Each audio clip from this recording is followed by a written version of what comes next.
I taught myself Chinese from my bedroom in the United States. And no, I wasn't crazy, I was just obsessed. Every spare second, I was listening, watching, writing, and even dreaming in Chinese. I didn't have a teacher, I didn't have a classroom, just me, my notebook, my headphones, a computer, and a hunger to connect with a culture that absolutely fascinated me. And by the end of this video, you will see exactly how I did it. Maybe you'll even believe that you can do it too. Hi everyone, 大家好, I'm Lily or Lily. Welcome back to my channel. I wanted to make this video because I know a lot of you are curious about how I actually learned Chinese, most of all by myself. What drove me to spend hours a day listening to songs, writing characters, and binge watching TV shows that I couldn't even fully understand. And more importantly, did that actually work, or am I just full of bullshit? Well, today I'm spilling the full story, from high school obsession to my gap year in Taiwan, and finally to living in China.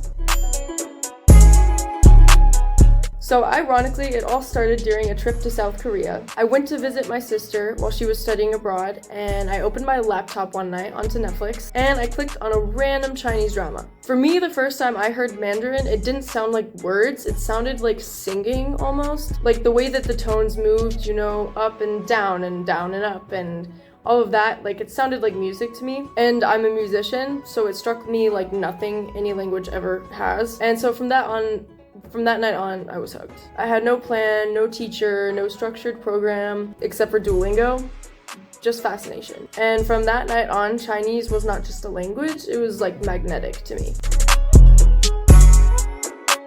So then I returned back to the US and I went full immersion in my own way. I spent at least 5 hours a day, sometimes even up to 8 or even 10, if I'm being completely honest, with Chinese surrounding me. And not all of this was studying. In fact, most of it was not studying. Most of it was passive, like listening to music while I did my homework, but it was still super valuable. I changed my phone language to Chinese, even though a lot of it I had no idea what it was saying. I installed Weibo and WeChat, even though I didn't know anyone on those apps. I watched Chinese TV on iQIYI and Tencent Video. And yeah, I watched a lot of dramas on Netflix also. I used apps like Duolingo. I would meticulously write down every single character that I learned in a notebook, and I would track my streaks like a maniac. Hello Chinese also. It helped me practice writing and listening in ways that Duolingo honestly just couldn't do. I also tried Mango, although I didn't like it as much because I had to pay for it. But for me, one of the things that really stuck was songs and music.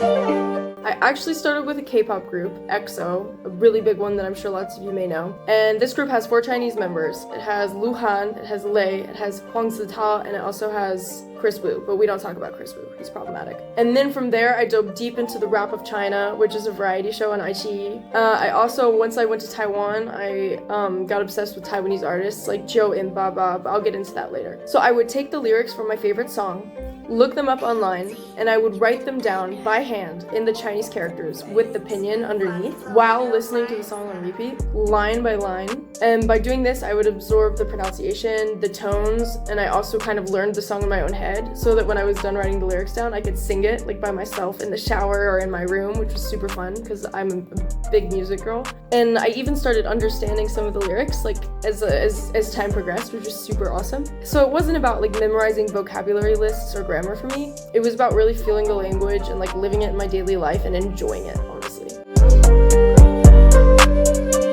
Of course, it was not easy, mainly because no one around me spoke Chinese. And also some of my relatives really didn't understand my obsession. They were like worried, they were like, oh, you're being brainwashed by China. Actually, a lot of people comment on my blog too, saying the same kind of stuff, which is crazy to me because I promise guys, I'm not brainwashed by China. To be fair, my parents and my sisters fully supported me, especially my oldest sister who studied abroad in Korea and Japan. Obviously, she was stoked for me. But yeah, the hardest part was definitely speaking, because listening and understanding, that was all fine, but conversation scared me because I'd never spoken before. But eventually I was dreaming about China every night, especially going there. Like the shows, the music, and the culture were all just like in my head all the time. It became like a motivation and a drive for me, an inspiration, like a goal that I wanted to get to China and enjoy the place as much as I could. And honestly, it was less a goal and less a habit and more of like a way that I just lived my life, you know? Like I loved listening to Chinese music and I loved watching Chinese TV shows, and so it just happened really naturally for me. Biggest breakthrough though happened when I was finally selected for a study abroad program, and I was selected to spend a year abroad in Taiwan. So I got there and I was like, oh my gosh, there's actual people speaking Chinese around me. This is crazy. I can speak, I can make mistakes, and I laughed at myself, I pushed my limits. I really had to get comfortable with that because it's honestly so scary. I forced myself to talk to everyone from my host family to absolute strangers, like in cafes and restaurants, to shop owners. And at first, like every single conversation was terrifying. I could understand what they were saying, but I never knew if what I was saying back like made any sense. But they always understood me. So every time it was proof that like it worked and what I did paid off. And so that's, I think, when it went from just being like, you know, something I was obsessed with to really being part of who I am. Like, wow, okay, I can speak Chinese. Like, I've been watching it for 3 years and I can speak it on top of it, which was crazy. I wasn't just learning a language, but it turns out that I was also like building independence and confidence in myself and a deep connection to a culture that I loved and honestly would have had no connection to whatsoever if I hadn't started learning the language in the first place. So some lessons I can leave you guys with is that Chinese TV shows, Chinese music, Chinese apps, they're not just tools.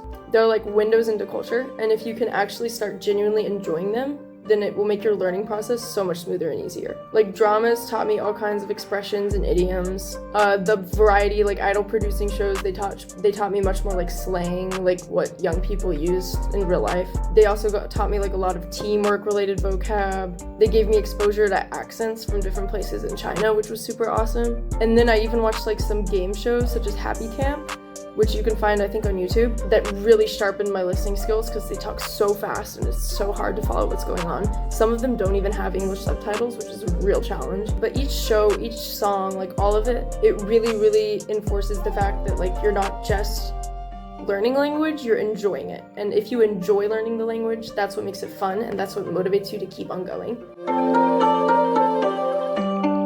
So in my opinion, learning Chinese is not really about the language as much. It's about discipline, it's about curiosity, it's about passion and willingness to learn and to really fully immerse yourself into something that you love. And this whole experience really showed me that if you love something enough and if you want something badly enough, then your passion will ultimately drive you to accomplish it, even if you're all alone by yourself. Like the internet is an incredible thing, guys. You can use it for anything, especially for language learning. And my language skills have really given me confidence and they've given me optimism and they've given me a lens through which to see the world in a different way, a lens of like cultural understanding and compassion. And now that I'm here living in China, like every word I speak, every conversation I have, every sweet, kind Chinese person that's like, wow, 你的中文太好了，我的天哪. You know, every single time they say that, it reminds me of the journey I took and how far I went and how I started with really no help at all. And it's like just very rewarding. So, to conclude, if you've ever dreamed of learning a language, Chinese or another one, exploring a culture or a country, or chasing a passion that feels impossible and far-fetched, let my story be proof to you. You do not need perfect conditions.